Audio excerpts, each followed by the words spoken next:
விஜய் உயிர் என்ன வரனா விஜய் எளியவன் குரல்னா விஜய் தனியா இல்ல கடல்னா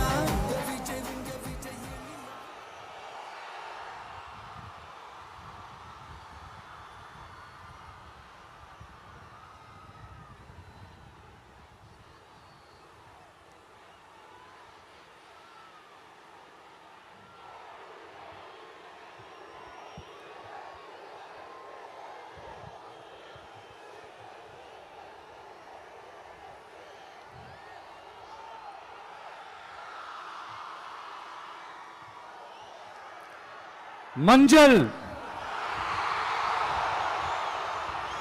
மஞ்சள் பொதுவா நல்ல காரியங்கள் ஸ்டார்ட் பண்றதுக்கு முன்னாடி இந்த மஞ்சள் எடுத்து வச்சு தான் ஸ்டார்ட் பண்ணுவாங்க. நம்ம வீட்டில் கூட நம்ம அம்மா அக்கா தங்கைகள் நமக்காக நாம நல்லா இருக்கணும்ன்றதுக்காக மஞ்சள் புடவை கட்டிக்கிட்டு தான் வேண்டிக்குவாங்க. அப்படி அந்த மஞ்சள்னாலே ஒரு தனி வைப்பு தாங்க. நம்ம கொடியில கூட அந்த வைப்ரண்டான அந்த எனர்ஜெட்டிக்கான அந்த மஞ்சள் இருக்குமே, அந்த மாதிரி மங்களகரமான மஞ்சள் விளையிற பூமி தான் இந்த ஈரோடு பூமி. இங்க வந்து மஞ்சளை பத்தி பேசாம வேற எங்க போய் பேசுறது? அது மட்டும் இல்ல, இங்க ஒரு மகத்தான ஒரு மனிதரை பத்தி நம்ம பேசி ஆகணும். இந்த ஈரோடு மண் விவசாயத்துக்கும் பேர் போன மண். இங்க நடக்கிற அந்த விவசாயத்துக்கு மிக முக்கியமான ஒரு கவசமா இருக்கிறது என்ன தெரியுமா? காலிங்கராயன் அணை, காலிங்கராயன் கால்வாய்.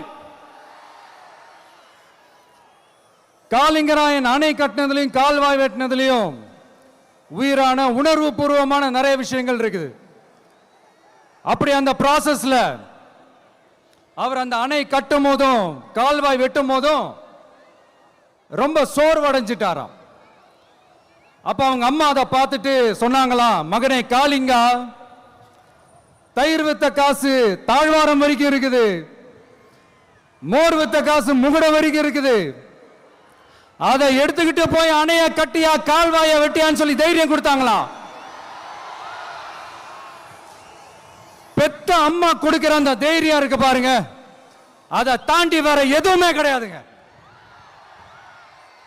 ஒரு மனுஷனால எதையும் சாதிச்சு காட்ட முடியும். அப்படி ஒரு தைரியத்தை தான் இப்ப நீங்க என்னுடைய அம்மா அக்கா தங்கைகள் நண்பா நண்பிகள் தோழர்கள் எல்லாரும் எனக்கு கொடுத்திருக்கிறீங்க. அதே தைரியத்தை, அதே துணையா என் கூட நிக்கிறீங்க. இதை எப்படி நம்ம பிரிச்சு விடலாம்? இதை எப்படி நம்ம கெடுக்கலாம்? என்னெல்லாம் அவதூறுகள் நம்ம விஜய் மேல சொல்லி மக்களை நம்ப வைக்கலாம்? என்னெல்லாம் சூழ்ச்சிகள் நம்ம விஜய் மேல பண்ணி மக்களை நம்ப வைக்கலாம்? இப்படி சூழ்ச்சிகளை மட்டுமே நம்பி பொழப்ப நடத்துற சில சூழ்ச்சிக்கார கூட்டங்கள் இதை தொடர்ந்து செஞ்சுக்கிட்டு தான் இருக்கு. ஆனா அவங்களுக்கு தெரியாது, இது இன்னைக்கு நேத்து வந்த உறவு இல்ல. கிட்டத்தட்ட 30-33 வருஷத்துக்கு மேல இருக்கிற உறவு. ஏன் நான் சினிமாக்கு வந்தப்போ எனக்கு வயசு 10, அப்பல இருந்தே இந்த உறவு ஸ்டார்ட் ஆகி போயிட்டு இருக்கேன்னு அவங்களுக்கு தெரியாம போச்சு. அதனால என்ன பண்ணாலும், நீங்க என்ன ட்ரை பண்ணாலும், எல்லாத்தையும் விட்டுட்டு மக்களுக்காக வந்திருக்கிற இந்த விஜய மக்கள் ஒரு நாளும் கைவிட மாட்டாங்க.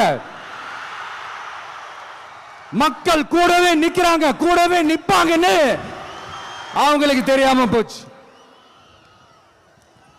என்னப்பா நிப்பீங்கல்ல? உங்களை நம்பிதாப்பா வந்திருக்கிறேன். அதான் இந்த சத்தம் தாங்க வாழ்நாள் பூரா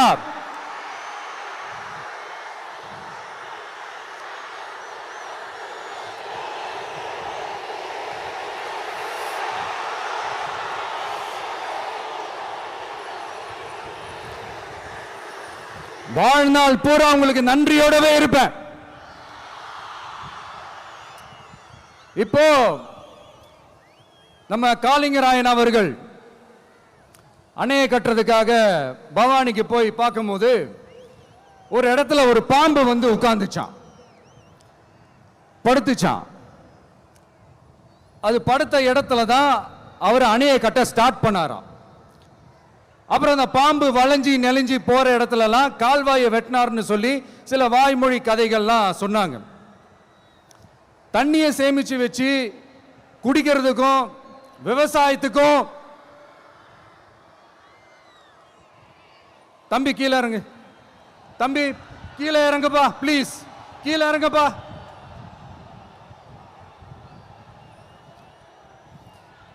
ஓகே, தேங்க்யூ தேங்க்யூ. கீழே இறங்குங்க, கீழே இறங்குப்பா. நீ இறங்கினாதான் முத்தம் கொடுப்பேன்.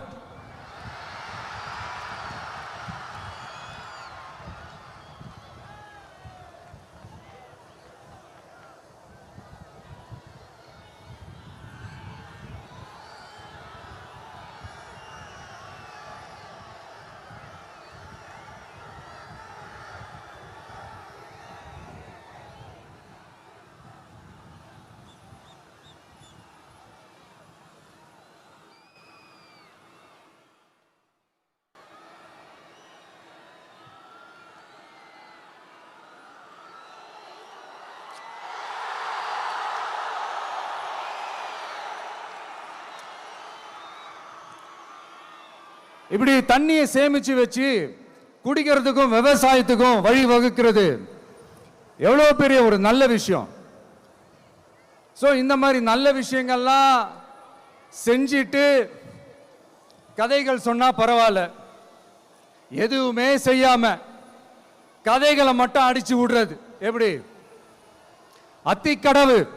அத்திக்கடவு அவிநாசி திட்டத்தை இன்னும் விரிவுபடுத்தினா அந்த 3 மாவட்டத்தில் இருக்கிற லட்சக்கணக்கான மக்களுக்கு எவ்வளவு பிரயோஜனமா இருக்கும். எத்தனையோ லட்சம் ஏக்கர் நிலங்கள்ல விவசாயம் நடத்தினா எவ்வளவு பிரயோஜனமா இருக்கும். ஏன் அதெல்லாம் பண்ண மாட்டேன்றீங்க? வள்ளுவர் கோட்டத்துக்கு காட்டுற அக்கறைய இங்க மக்கள் வாழ்வாதாரத்தில் கொஞ்சம் காட்டலாம்ல, ஏன் காட்ட மாட்டேன்றீங்க? இங்க என்ன கவர்மெண்ட் நடத்துறாங்களா இல்ல கண்காட்சி நடத்துறாங்களா? இந்த 21ஆம் நூற்றாண்டிலே மக்களை பத்தி எதுவுமே யோசிக்கிறது இல்ல. ஆனா அந்த காலத்திலேயே இது எல்லாத்தையும் பத்தி யோசிச்ச மக்களை பத்தி, குடிக்கிற தண்ணியை பத்தி, விவசாயத்தை பத்தி, அணை கட்டுறதை பத்தி, கால்வாய் வெட்டுறதை பத்தி, இதெல்லாம் எங்கிருந்து? பவானியிலிருந்து நொய்யலாறு வரைக்கும் கால்வாய் வெட்டி இது எல்லாத்தையும் பத்தி யோசிச்ச காளிங்கராயன் அவர்களுக்கு கோடி கும்பிடு போட்டாலும் பார்த்தாதுங்க. இப்படி அந்த காலத்தில் இருந்த ஒரு ஹீரோவை பத்தி பேசிட்டு இந்த காலத்தில், அதாவது 1920th செஞ்சுரியில் இருந்த ஒரு ஹீரோவையும் பத்தி நம்ம பேசி ஆகணும்ல. ஒருத்தர் இலகிய மனம் கொண்ட ஹீரோனா இன்னொருத்தர் இரும்பு மாதிரி அயன் மேன் தான். எஸ், நம்ம ஈரோடு கடப்பாறை தான்.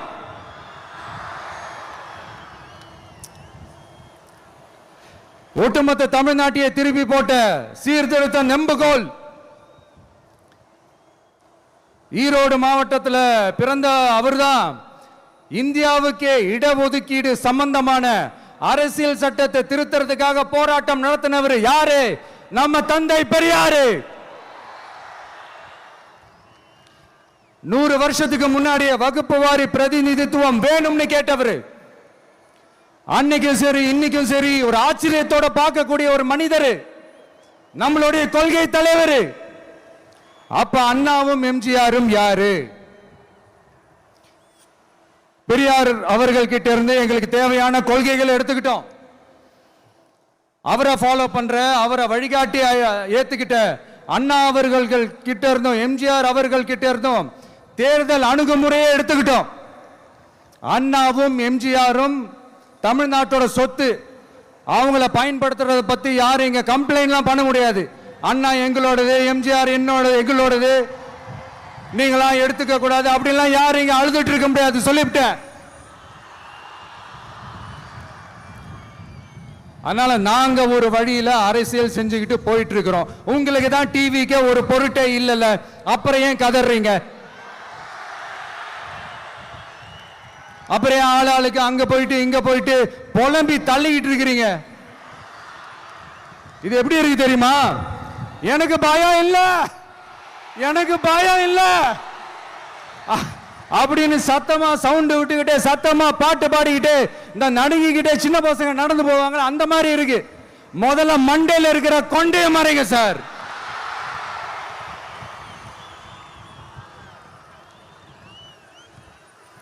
சும்மா மாறு வேஷத்துல மறு வச்சுக்கிட்டு மீடியா ஆளு, ரேடியோ ஆளுன்னு இவங்க ஆளுங்களே மாத்தி மாத்தி அனுப்பிக்கிட்டு, இதெல்லாம் என்ன மக்களுக்கு தெரியாதுன்னு நினைச்சிட்டு இருக்கீங்களா?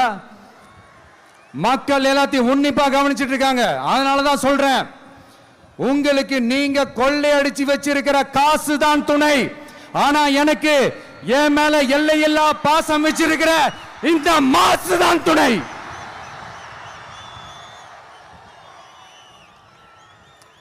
இப்படி நமக்கு துணையா இருக்கிற ஈரோடு மக்களுக்காக நான் இப்போ குரல் கொடுக்கலான்னு வந்திருக்கிறேன். சரி, இப்போ விஷயத்துக்கு வருவோம். பெரியார் அவர்கள் கிட்ட இருந்த அந்த செல்வாக்கையும் அந்த பதவிகளையும் அந்த பவரையும் வச்சுக்கிட்டு அவர் என்ன சொன்னார் தெரியுமா? இவ்வளவு செல்வாக்கு, இவ்வளவு பதவிகள், இவ்வளவு பவர் இருந்தோம் நான் ஒரு 5 பைசா காசு சம்பாதிச்சிருப்பேனா? எனக்கோ இல்லை என் குடும்பத்துக்கோ பட்டங்கள் வேணும், பதவி வேணும்னு ஏதாவது கேட்டிருப்பேனா? இல்லை ஏதாவது லாபம் பார்த்திருப்பேனா? இல்லை எதுக்காவது ஆசைப்பட்டிருப்பேனா? ஆனா அவர் பேரை சொல்லிக்கிட்டு, அவருடைய கொள்கையை ஃபாலோ பண்றதா சொல்லிக்கிட்டு இப்ப ஆட்சியில இருக்கிறவங்க என்னெல்லாம் செய்யறாங்கன்னு.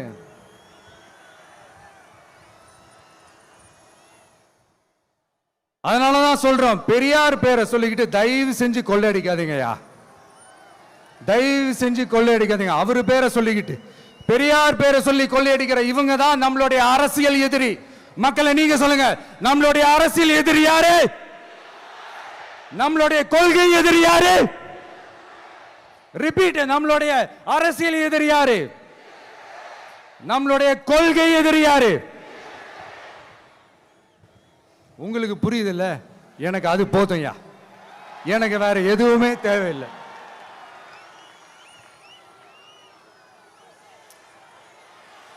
அதனாலதான்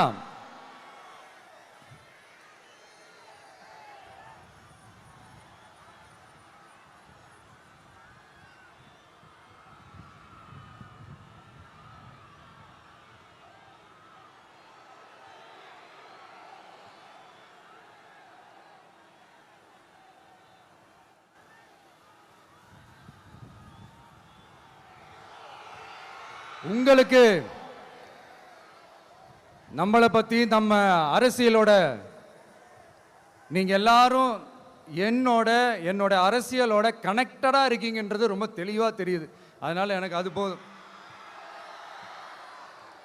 அதனாலதான் எதிரிகள் யாருன்னு சொல்லிட்டு களத்துக்கு வந்திருக்கிறோம். அதனால அவங்கள மட்டும் தான் எதிர்ப்போம். அதுவும் அந்த எதிரிகள் யாரு இப்போ இங்க 2026 சட்டமன்ற தேர்தலில் களத்துல இருக்கிறாங்களோ அவங்கள மட்டும் தான் எதிர்ப்போம். சும்மா களத்திலே இல்லாதவங்களையும், களத்துக்கும் அவங்களுக்கும் சம்பந்தமே இல்லாதவங்களையும் எதிர்க்கிற ஐடியாலாம் இல்ல பாஸ். நீங்க கேட்கிறீங்கன்றதுக்காகலாம் எதிர்த்துட்டு இருக்க முடியாது பாஸ். எங்களுக்கு நிறைய வேலை இருக்குது.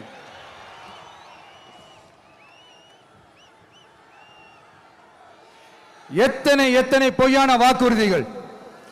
வந்த உடனே நீட்டை ரத்து செய்வோம், கல்வி கடனை ரத்து செய்வோம், கேஸ் சிலிண்டருக்கு மானியமா 100 ரூபாய் தருவோம், என்னெல்லாம் அடிச்சு விட்டுட்டு இன்னி வரைக்கும் கேட்கிறேன். இதெல்லாம் சொன்னாங்களே, செஞ்சாங்களா? இவங்க எப்பவுமே இப்படிதான், சொல்றது ஒண்ணு செய்யறது ஒண்ணு. திமுகவும் பிரச்சனைகளும் ஃபெவிகால் போட்டு ஓட்டின ஃப்ரெண்ட்ஸ் மாதிரி ஒன்னிலிருந்து ஒன்னை பிரிக்கவே முடியாது. இப்போ ஈரோடு பகுதியில் இருக்கிற பிரச்சனையை பத்தி பேசுவோம். பெரியார் பேரை மட்டும் சொல்லிக்கிட்டு எப்படி அவரோட கொள்கைகளுக்கு எதிராக செயல்படுறாங்களோ அப்படிதான் இந்த மஞ்சள் நகரத்தோட மஞ்சளுக்கும் ஒண்ணும் பண்ணல, மஞ்சள் விவசாயிகளுக்கும் ஒண்ணும் பண்ணல. ஆராய்ச்சி மையம், சிறப்பு மையம்னு கோடி கோடியா டெண்டர் விட்டாங்க, பேருக்கு கட்டிடத்தை கட்டினாங்க. ஆனா உலகமே போட்டி போட்டு வாங்குற மஞ்சளை மதிப்பு கூட்டி விற்பனை செய்ய, அதாவது அதோட வேல்யூ இன்க்ரீஸ் பண்ணி நம்ம விவசாயிகளுக்கும் இந்த மாவட்ட மக்களுக்கும் நன்மை செய்ய இதுவரைக்கும் என்ன செஞ்சிருக்காங்கன்னு யோசிச்சு பார்த்தா ஒரு பெரிய ஜீரோ தான். கரும்பு நெல்லுக்கு அரசாங்கம் விலை பிக்ஸ் பண்றாங்க, அதையும் ஒழுங்கா பண்றதில்ல. ஒவ்வொரு முறையும் பிரச்சனை. அங்க நெல் கொள்முதல் செய்யறதுல ஊழல். சரி, நாம கஷ்டப்பட்டு விளைய வச்சது வீணா போக கூடாதுன்னு நினைச்சு நம்ம விவசாயிகள் கேட்கிற லஞ்சத்தை கொடுத்தாலும் அதுக்கப்புறம் கூட அந்த கொள்முதல் ஒழுங்கா நடக்கிறது இல்லை. அதையும் தாண்டி ஏதோ ஒரு விலை விவசாயிகளுக்கு கிடைக்குது. அப்படிலாம் இல்லாம ஒழுங்கா நேர்மையா நம்ம மஞ்சளுக்கும் நியாயமான விலை பிக்ஸ் பண்ணி தரமான விதைகளை கொடுத்தா என்ன குறைஞ்சா போயிடுவாங்க? இதெல்லாம் யோசிக்கிறதுக்கு அவங்களுக்கு நேரமே இல்லை. 24/7 அவங்களுடைய யோசனை என்ன தெரியுமா? இந்த விஜயை எப்படி முடக்கலாம், தமிழக வெற்றி கழகத்தை எப்படியெல்லாம் முடக்கலாம், அப்படிதான் அவங்களுடைய சிந்தனையே 24/7. எத்தனையோ வருஷத்துக்கு முன்னாடி நம்ம காளிங்கராயர் நதிகளின் இணைப்புக்கு முன்னோடியா இருந்தார். பவானி ஆத்துல வர அதிகமான தண்ணீர் அணை கட்டி தேக்கி தண்ணீர் வறட்சியான பகுதிகளுக்கு அனுப்பினாரு.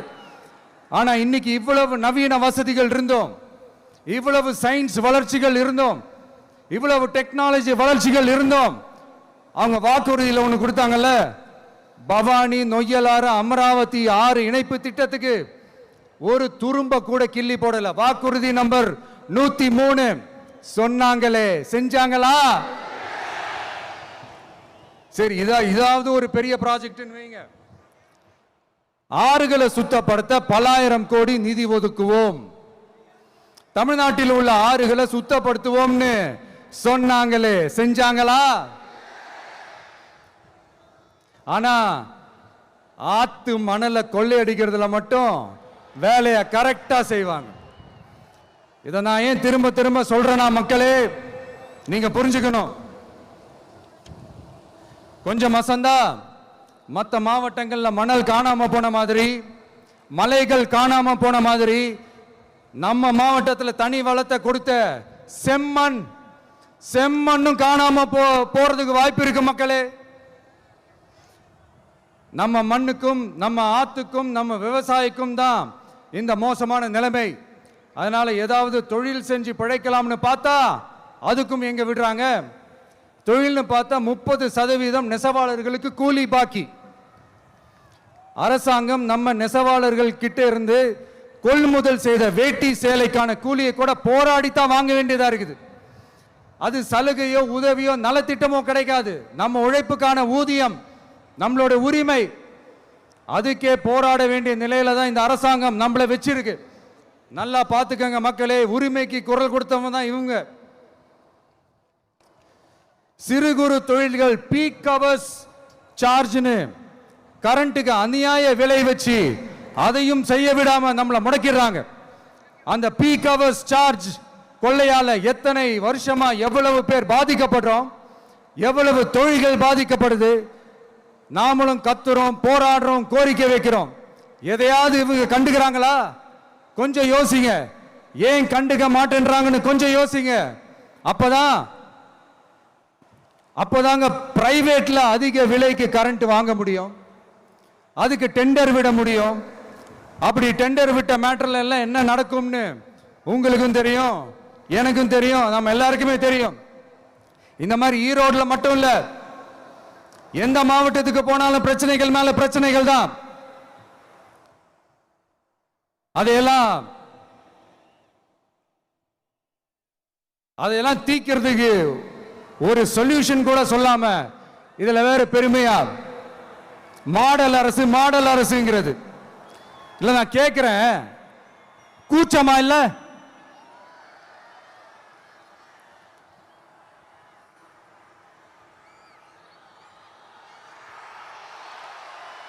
இதெல்லாம் கேட்டா அப்படியே நம்ம பக்கம் யூட்டர்ன் அடிச்சு வந்துருவாங்க. விஜய் என்ன அரசியல பேச மாட்டேன்றாரு, விஜய் என்ன சினிமா டயலாக் மாதிரி பேசுறாரு, விஜய் என்ன பஞ்ச் டயலாக் பேசுறாரு, விஜய் என்ன 10 நிமிஷம் தான் பேசுறாரு, 9 நிமிஷம் தான் பேசுறாரு. நான் எத்தனை நிமிஷம் பேசினா உங்களுக்கு என்ன சார்?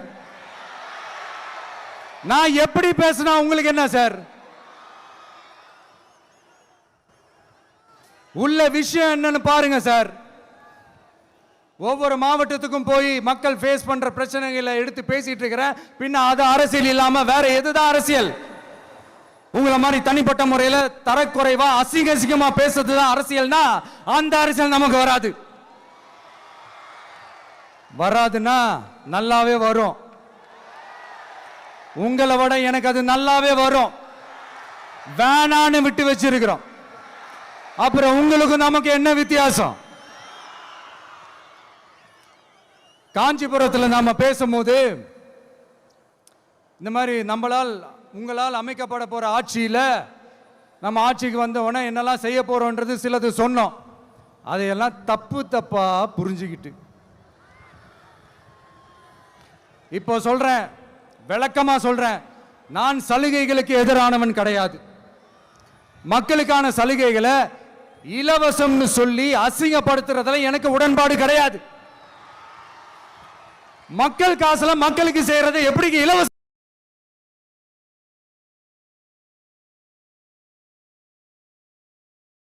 சொல்லுவீங்க? அப்படியே செஞ்சிட்டாலும் ஓசில போறேன்னு சொல்லி அசிங்கப்படுத்துறீங்க. என்ன கேட்கறதுக்கு ஆள் இல்லைன்னு நினைச்சீங்களா?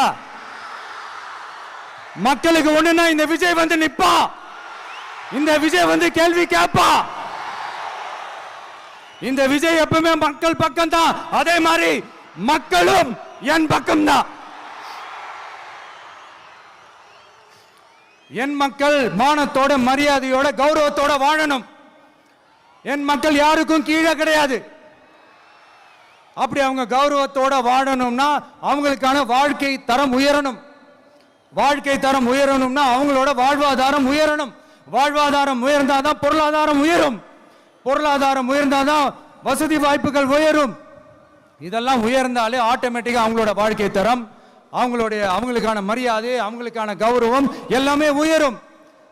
இதுக்கான வழிகள், அந்த சூழல்களை அந்த கவர்மெண்ட் அமைச்சு கொடுக்கணும். இதுக்கான அந்த திட்டங்களை செயல்படுத்தணும். இதெல்லாம் செஞ்சாதான் அந்த அரசாங்கம் ஒரு நல்ல அரசாங்கம். இதைத்தான் சொன்னோம்.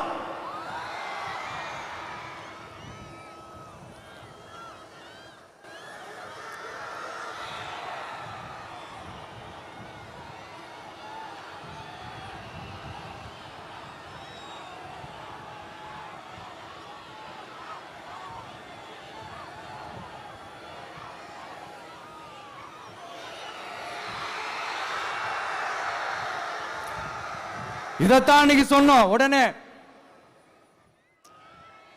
சொன்னா மட்டும் போதுமா? எப்படி செயல்படுத்துவீங்க? நாங்க என்ன வாயிலேயே வடை சுடுறதுக்கு டிஎம்கேவா? டிவி கேடா?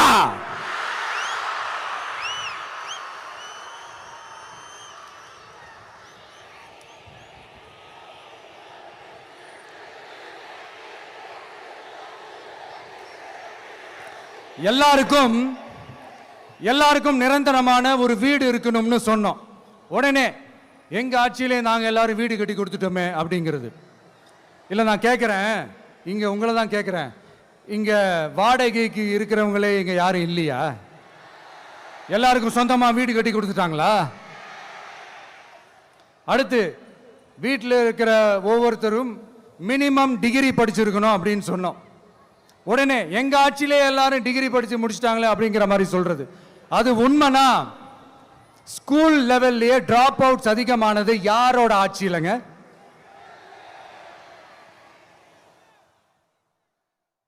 பசங்க பிள்ளைங்க யாரும் ஸ்கூல்ல சேரலன்னு சொல்லிட்டு எனக்கு தெரிஞ்சு 207 கவர்மெண்ட் ஸ்கூல்ஸ் மூடினது யாரோட ஆட்சியிலங்க?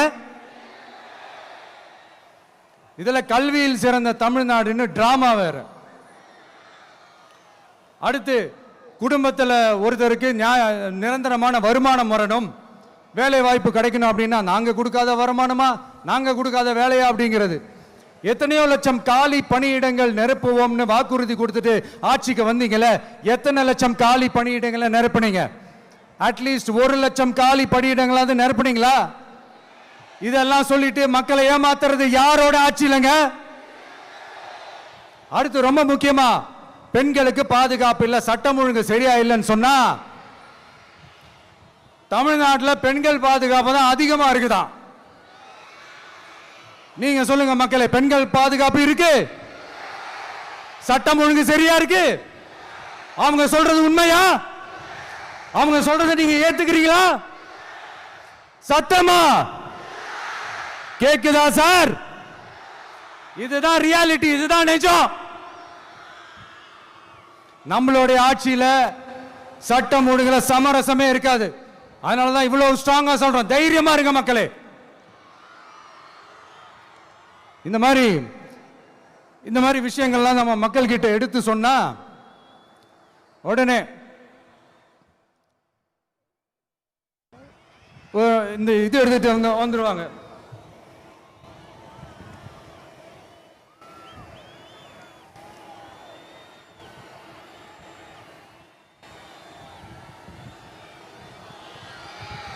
இந்த மாதிரி இதெல்லாம் என்னென்ன செய்ய போறோன்றது சிலதெல்லாம் காஞ்சிபுரத்தில் சொன்ன மாதிரி சொன்னா எல்லாத்தையும் தப்பா திருச்சி பேசிக்கிட்டு அவதூறு பரப்பிக்கிட்டு. நான் கூட யோசிப்பேன், எம்ஜிஆர் அவர்களும் மேடம் ஜெயலலிதா மேடம் அவங்களும் ஒரே வார்த்தையில சொல்லி இந்த திமுகவை காலி பண்ணாங்கல்ல. நான் கூட யோசிப்பேன், ஏன் இவ்வளவு ஹார்ஷா பேசுறாங்க, ஏன் இவ்வளவு ஹார்ஷா அவங்கள திட்டுறாங்கன்னு யோசிச்சது உண்டு.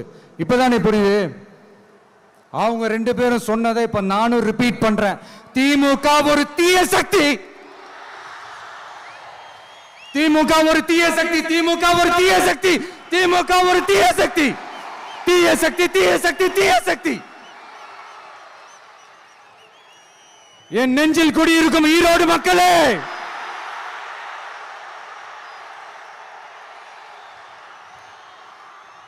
டிவிகே ஒரு தூய சக்தி. எப்படி? டிவிகே ஒரு தூய சக்தி. தூய சக்தி டிவிகேவுக்கும் தீய சக்தி டிஎம்கேவுக்கும் தான் போட்டியே.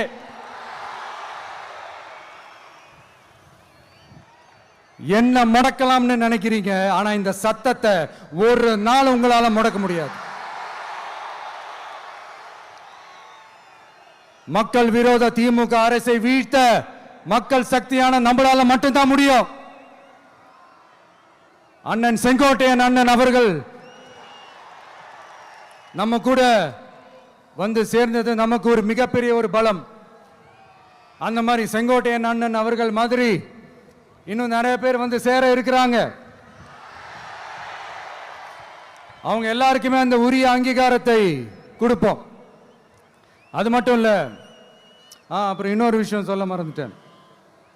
இப்போ ரீசண்டா ஒரு இடத்துல நம்ம சிஎம் சார் அவர்கள் பேசும்போது சொன்னாங்க, என் கேரக்டரையே புரிஞ்சுக்க மாட்டேங்கிறேன். இது சினிமா டயலாக் இல்லையா? நான் ஏதாவது பேசினா சினிமா டயலாகா? சார் பேசினா அது சினிமா டயலாக் இல்லையா? சிலப்பதிகாரத்திலிருந்து எடுத்ததா அந்த லைன். என் கேரக்டரையே புரிஞ்சிக்க மாட்டேன்றது. உங்களை எப்படிதான் சார் புரிஞ்சுக்கிறது? எந்தெந்த விஷயத்துலலாம் சார் உங்க கேரக்டர் நாங்கள் புரிஞ்சுக்கிறது? அதையும் நீங்களே சொல்லிட்டீங்கன்னா கொஞ்சம் நல்லா இருக்கும் சார். சட்டம் ஒழுங்குல நாடே சந்தி சிரிக்குது, அதுலையா? பெண்கள் பாதுகாப்புல நாடே சந்தி சிரிக்குது, அதுலையா? பொய் வாக்குறுதிகளா கொடுத்து ஏமாத்தி ஆட்சிக்கு வந்தீங்களே, அதுலையா? எதில் தான் சார் உங்க கேரக்டர் நாங்கள் புரிஞ்சுக்கிறது? ஆனா ஒண்ணு, தமிழ்நாட்டில் ஆட்சி செய்யற நீங்களும் சரி, ஒன்றியத்தில் ஆட்சி செய்யறவங்களும் சரி, நீங்க 2 பேரும் முதல்ல என்னோட கேரக்டரை புரிஞ்சுக்கணும் சார். என்னோட கேரக்டர்னு சொன்னது நம்ம மக்களோட கேரக்டரை. 2026 சட்டமன்ற தேர்தலோட அந்த கேரக்டரே கொஞ்சம் வேற மாதிரி சார். அதை கொஞ்சம் தயவு செஞ்சு நீங்க புரிஞ்சுக்கணும் சார். புரிஞ்சுக்கலன்னா மக்களே உங்களுக்கு புரிய வைப்பாங்க சார். கான்பிடென்டா இருங்க சார், நல்லதே நடக்கும் சார். வெற்றி நிச்சயம் சார். மீண்டும் சந்திக்கும் வரை நன்றி, வணக்கங்க சார். நண்பா, நண்பிகள், இங்க எல்லாம் பார்த்தோம், எல்லாம் நல்லபடியா நடந்தது. சேஃபா வந்துட்டு சேஃபா வீட்டுக்கு போயிடுங்க. எனக்கு எல்லாத்தையும் விட நீங்க தான் எனக்கு முக்கியம். தயவு செஞ்சு சேஃப்டியா போயிட்டு வாங்க. ஒரு ஈரோடு செல்ஃபி ஒன்று எடுப்போமா?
சென்ட் ஜோர்ஜ் கோட்டையில் முதலமைச்சராக தலைவர் வருவதற்காக அண்ணன் செங்கோட்டையிலும் செங்கோலை தருகிறார்.